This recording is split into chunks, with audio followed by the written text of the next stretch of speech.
कोई मोटरसाइकिल पे घूम रहा है ना, कितना विश्वास कर लेता है। मोटरसाइकिल का चाक कितना 4 इंच का चौड़ा होगा, है ना, भरोसा है। और पूरा जीवन किस में लगा देता कि भाई इस पे मुझे मंजिल तक पहुंचाएगा, और उस चाक पर भरोसा करके अपने चलाता हुआ वहाँ जाता है। कोई कार चलाता तो ज़्यादा से ज़्यादा कार का पहिया 9 इंच का होगा, है ना। बस पे चलता है तो ज़्यादा से ज़्यादा उसका 1 फीट का होगा। तो मैं ये सोच रहा था कि देखो ये चाक के भरोसा कितना कर लिया इस आदमी ने, कि इसके भरोसे कि भाई अपना पूरा जीवन एक 4 इंच के उसके भरोसे टिक गया, है ना। और ऐसा लंबा सफर कहाँ तक चलता रहता है, कब तक करता है। आज एक दिन का नहीं, पूरा जीवन निकाल देता उसी के भरोसे।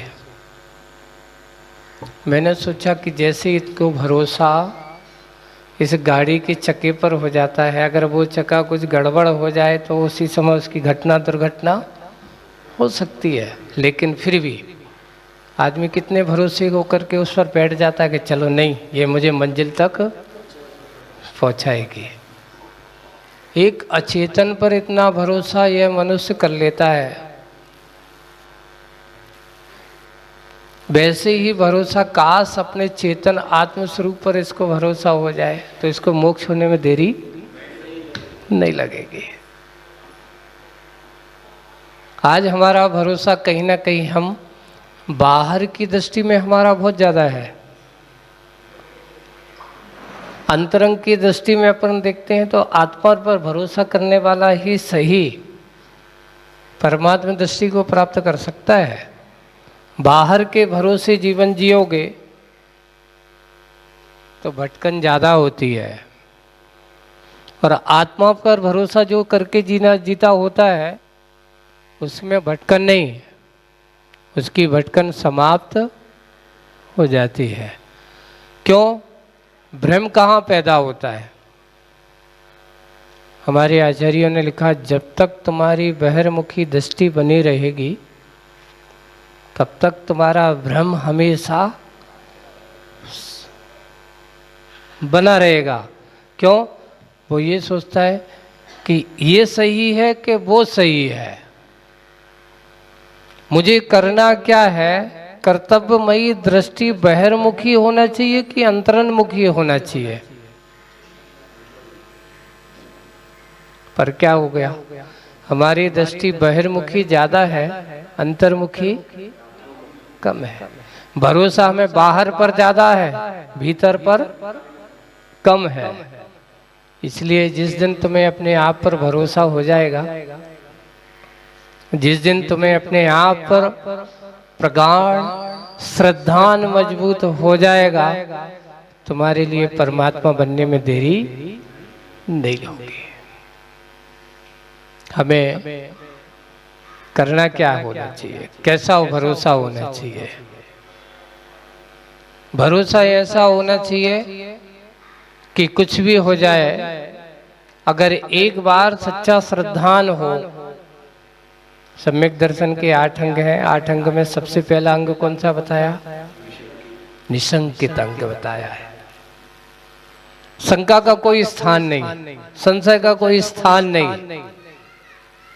अगर एक बार हमने सच्चा भरोसा कर लिया, सच्चे भरोसे पर हमने विश्वास कर लिया, तो अब उसके लिए क्या करना है? वो सोचता है कि नहीं, मुझे बाहर की ओर नहीं, मुझे तो अंतरंग की ओर चलना है। कहने को तो अंजन चोर था, है ना, पापी था, है ना, लेकिन उसने किस पर भरोसा कर लिया? उसने उस सम्यक दर्शन की प्रगाढ़ता के लिए कहो या ये कहो कि सेठ के वचन पर उसने कहा कि जब इस प्रकार का ऐसा उसने कहा है, कुछ ना कुछ तो सत्य होगा। और दूसरी तरफ ये भी सोचता है कि अब मेरा जीवन तो अंत की ओर होना ही है।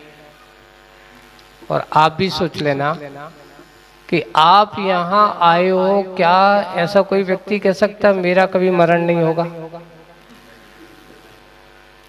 कह सकते हो? नहीं कह सकते।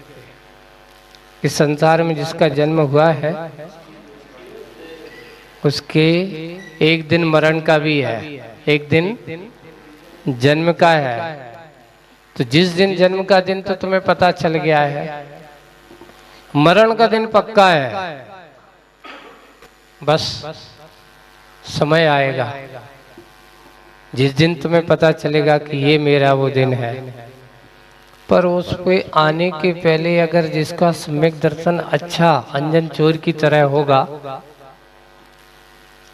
अब क्या करें, कभी कभार आदमी नाम से बदनाम हो जाता है पर काम तो ऐसे कर जाता है। जैसे अंजन आज भी सिद्ध बन गए, लेकिन लोग क्या कहते हैं, क्या कहते हैं उनको? अंजन चोर ही कहते हैं। और पर बाद में अच्छे से टाइटल लगा देते हैं, अंजन बना निरंजन, है ना, टाइटल भी लग जाता है। लेकिन काम उसका कभी कभार जीवन में कुछ ऐसी छाप लग जाती है जो आदमी सुधारना चाहे तो सुधर नहीं सकती है। जैसे अंजन चोर ने काम तो ऐसा किया जो बड़े बड़े ज्ञानी नहीं कर पाए, बड़े बड़े सम्यक दृष्टि नहीं कर पाए। और उसने सच्चा श्रद्धान, सच्चे मंत्र पर श्रद्धान रखा और श्रद्धान रख करके एक क्षण में निशंकित होकर के सारी रस्सियों को काट दिया। और उसको किसकी प्राप्ति हो गई? आकाशगामी विद्या की प्राप्ति हो गई। अब वो चाहता तो उसका क्या कर सकता था? देखिए, अब यहाँ उसकी सोच बदलती है। चाहता पुराना चोर की आदत में आ जाता तो उसने एक ही कहा कि ऐसा है, जब वो विद्या उसको सिद्ध होती है तो सबसे पहले वो सामने खड़ी होकर के कहते, आदेश बताओ कहाँ चलना है, आदेश करो कहाँ चलना है। तो वो कहता है, जिस सेठ ने ये मंत्र दिया है, जिस ऐसे ज्ञानी सम्यक दृष्टि जीव ने जो इस मंत्र के इस बटुक को जो करने के लिए कहा है, मुझे उसके पास ले चलो। और वो जाकर के वहां पहुंच जाता है। और वो जिन मुनि महाराज के रूप में वो सेठ थे, लेकिन उन्होंने संयम के साधना करके, संयम की आराधना करके मन बनाया। और उन्होंने कहा कि देख, अगर तुझे अपना कल्याण करना है तो मुनि बनने में ही तेरा कल्याण है। तुझे करना है तो श्रावक धर्म तो अपनी जगह है ही, श्रावक धर्म से धर्म तो हो सकता है पर मोक्ष मार्ग नहीं हो सकता। आप भी ध्यान रखना, मोक्ष मार्गी सच्चे अगर हैं तो आचार्य कुंद कुंद महाराज ने लिखा, मुनि ही सच्चा मोक्ष मार्गी होता है। श्रावक का मोक्ष मार्ग कैसा है? तो बोले कि अभी वो एक देश रूप में है, थोड़ा सा है, अल्प है, अभी शुरुआत। यानी कहना चाहिए कि जैसे कि जमीन में बीज डालते हैं तो बीज डालने के बाद अभी उसका बीज का अस्तित्व जब कब आएगा, जब वो अंकुरित होगा। तो श्रावक की पर्याय में बीज डालने का काम तो हो सकता है, लेकिन मोक्ष मार्ग का फल खाने का काम तो श्रावक की भूमिका में मुख्य रूप से होने वाला नहीं है। वो तो मुनि बन करके ही होगा। मुक्ति का मार्ग अगर होगा तो मुनि के रूप में ही होगा। इसलिए हमें कर्तव्य क्या है, करने योग्य क्या है, इसके बारे में विचार करना चाहिए। विषय कसायों के कार्य करने में तो हमारी प्रवृत्ति बहुत अच्छे से होती है, लेकिन विषय कसायों से बच करके आत्महित के कार्यों में हमारी प्रवृत्ति कितनी होती है? एक और है, हम बाजार से जाते हैं, है ना, एक दृष्टि है संसार में। आप लोगों को की दृष्टि कैसे होना चाहिए? मान लो आपको बाजार से कोई चीज खरीदना है, आपको हजारों दुकानें दिख रही हैं, लेकिन हजारों दुकान दिखते हुए भी आप उन दुकानों की ओर दृष्टिपात क्यों? क्योंकि पता है कि हमें जो चीज चाहिए वो कहाँ मिलेगी।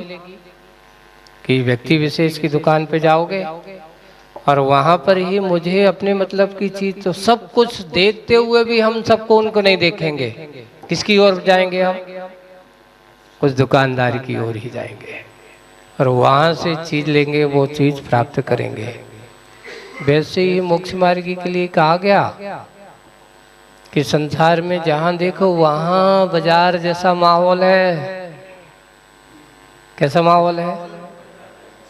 जैसे आप बाजार में जाते हो तो सिर्फ एंगल आप किसको, उस दुकानदार की ओर बना के चलते हो ना, कि मुझे तो वहीं जाना है, वहीं से चीज लेना है। हो सकता है वैसे जैसे और दूसरे बेचने वाला होगा, फिर नहीं, मुझे उस पर भरोसा। भरोसा किस पर है?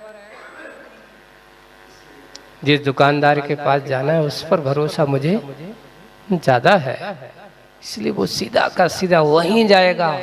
वैसे ही जिसने अपनी दृष्टि को एक पर भरोसे टिका के चला हो, वही भटकन से मिट सकता है, वही भटकन से दूर हो सकता है। इसलिए संसार में व्यक्ति को सबसे पहले अपने आप को एक टारगेट, अपने आप को एक ध्येय बना करके चलना चाहिए। मुझे कहाँ जाना है, मुझे क्या प्राप्त करना है।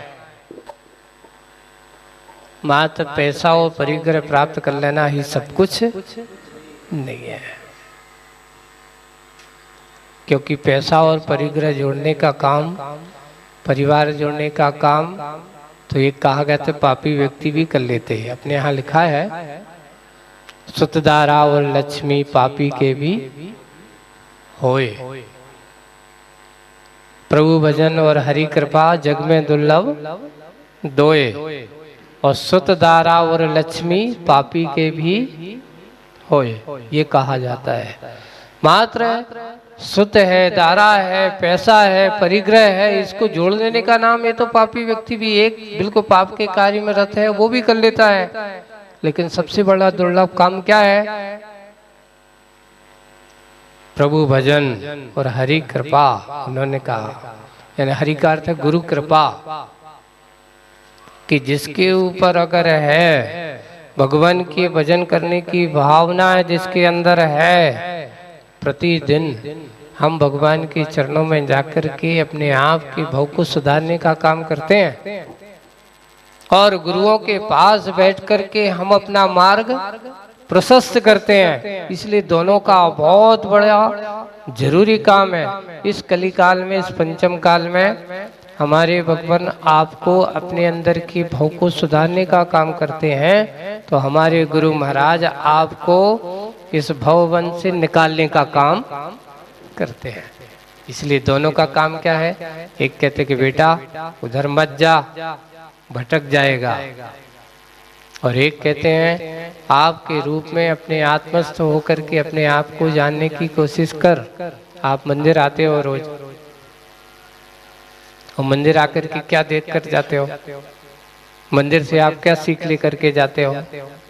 अरे यहाँ आकर के भगवान की उस वीतराग मुद्रा को अपन देखते हैं और देख कर के यही समझते हैं कि भगवान बाहर की यात्रा से अंतरंग की यात्रा अगर करना है तो आप जैसे रूप में ही आना होगा, तभी मुझे ऐसे स्वरूप की प्राप्ति होगी। इसलिए मंदिर में आकर के अपना मन जब तक अंदर की ओर ना जाए तब तक मंदिर का रहस्य प्राप्त। मंदिर किसे कहते हैं? आपसे पूछा है, मंदिर की परिभाषा है जहां मन अंदर की यात्रा की ओर यात्रा करने लगे, अंदर आ जाए, समझ लेना उसी का नाम मंदिर है। बाहर की यात्रा को गौण करके अंतरंग की यात्रा की ओर अपने आप के मन को लगा देना, इसका नाम। यहाँ बैठते हैं तो यहाँ हम सब कुछ भूल जाते हैं। यहाँ बैठ करके हम सिर्फ किसको देखते हैं?